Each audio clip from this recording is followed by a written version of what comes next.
So yeah, we're selling to families, so you just can't sell stuff to a family that first isn't going to last them and be good value, you know, because even if something's cheap, if it doesn't last, it's not good value, it just costs them money. And the second thing is, people are going to take their kids on holidays, you know, so you want them to have a good time, you know, and to feel good in the tent, comfortable in the tent, so that kids aren't whingy because they're hot. You know, everything doesn't get wet if it rains. Like,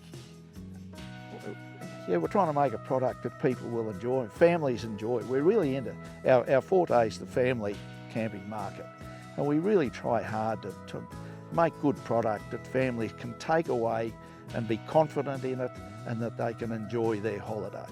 So that, you know, that's why we try better. Yeah. Yeah, wow, that's the question of the modern age, isn't it, really? Things look cheap, but really what are we doing? You know, we're all trying to look after our world better.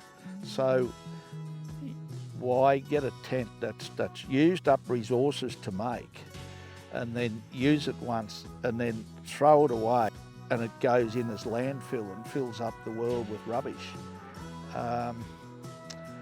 You know, look to buy a tent that will last you a few years, you know, and one of my philosophies has been that we want to sell a young fella a tent, and that might be a cheap two-man that might sell for $49 or something other. When I say cheap in inverted commas, you know, you can buy them for $30 or $40 or $50.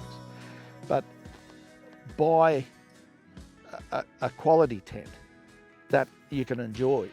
And then, you know, my thing's been, if young fella buys a tent and it's good and it lasts him a few years and it's still a good tent when he's finished with it, then he'll come back and he'll buy the next model. Might be a tent like our Weekender, where, you know, go away with your girlfriend for a weekend and you've got a tent you can really enjoy. And then you have a family, well, you get a 2-room or a 3-man tent. And at the same time, that's got to be comfortable so people can enjoy it, and your own kids can then enjoy their camping.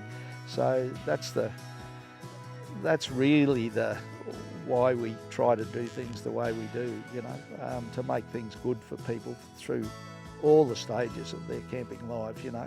And later you can see now with these air pole tents, they're just ideal for people going on tours and so forth. You know, pull the thing out, and if you don't want to pump it up yourself, put an electric pump on and sit down and have a beer and enjoy the sunset, you know. So, you know, there's tents within the range, and people can go from being young blokes going camping for a weekend through to doing 4-wheel drive trips around Australia when you're retired or semi-retired or whatever. So, yeah, it's and again, that's a nice part of the business, you know, that association with people right through, you know. Yeah. So it flows over too into other products, of course, things like chairs. You know, why have a chair why would anyone want to buy a chair that's not really comfortable and that's not going to last a long time, you know? And I remember I was at a show in Cairns and I was helping the local retailers, and there was a fella sitting in a chair, and I sort of went up to him and I said, "Oh, can I, you know, help you with anything?" And he said, "No," he said, "I'm sitting in this chair. I bought one here 2 years ago, or last year, I just forget which." And he said, "It's been all around Australia and I'm just here with my mate and we're going to buy another one." So, and that sort of feedback really makes you feel good, you know. Yeah. Around the tents, you know, at shows, again, I've done a few shows giving the local retailers a bit of a hand and telling people about the tents. And I remember walking up to a woman in Cairns, and she was standing in front of a Weekender, and I said to her, "Oh, can I tell you anything about the tent?" She said, "No, I've got one of these." And she said, "I've been standing here trying to work out how I could design it better, and I haven't been able to think of anything." And I thought, what a great tribute to Sandy and the quality of the product, you know. Yeah. So, yeah. And we get that sort of feedback, you know, particularly around the design of the tents. They're easy to put up. and they're so comfortable and open and airy and cool, you know, as compared to a tent of lesser quality. So yeah, you get that sort of feedback all the time. Makes you feel pretty good. Yeah. One of the problems that people have is that they're trying to buy something and they don't know about camping, and so it's very hard for them, you know. So not sure I have the answer to that, but our tents are the answer to that. But you know, yeah. When people go to buy a tent, I think they're looking for two things. One is comfort, and the other is security. So in the comfort, ventilation's the two things. Ventilation. You know, we live in a hot climate, and we generally go camping when it's hot in the holidays, and so you need good ventilation. So you need windows and the ventraflow and the big, you know, most of our tents have the big Omega door, so you get maximum airflow through your door, and the whole tent is designed so that if there's a sniff of breeze from any direction, you can pick it up and get it. So that would be the first thing. Waterproofing. All our tents are between 2,000 and 3,000 millimetres waterhead. Now, you know, some people claim it and don't have it. We definitely have it. Matter of fact, the tents we say are 3,000 test out to about 4,500. Now that means you can get into a heavy tropical rainstorm and there'll be no spray or mist inside the tent. You can have the tent up for, you know, 2 days of rain and you're not going to have water inside your tent. So I think those are the two things you've got to look at. You know, is the tent is it comfortable and is it waterproof? So comfort is nice height and ventilation, and the waterproofing is in the quality of the fabric. And then you want to know for your own security when you spend the money, is it going to tear apart in the first windstorm? So with that, probably the weight of the fabric is probably the best indicator, I guess. Have a feel of the fabric. You can feel the difference in a good fabric if you get used to. If you go around and feel a few different ones, you can get a feel for the fabric and look at the advertised waterhead and so forth. Yeah.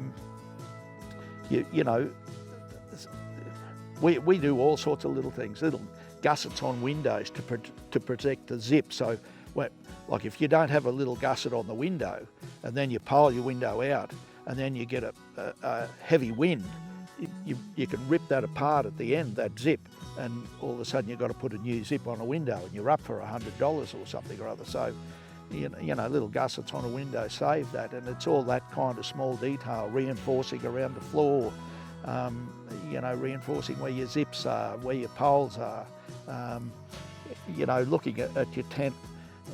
For example, we have sleeves in the top of our tents. Now that supports the whole tent. A lot of people do, you know, a lot of companies do it cheaply and just have hooks that go over the poles. Well, that puts a lot of pressure at one point. So they're things to look at, things that take the pressure off the tent. You know, every tent's good when the weather's like this and it's nice and calm and all that sort of thing. It's when the pressure comes on, when the big storm hits, that's when you need a good tent. Yeah. We want people to be confident that what we say is true. And again, load ratings, you can put you know, 250 or 300 kilos. You can probably stack 300 kilos in cement bags on this chair, and that's fine, you know, when it's new and one thing and another.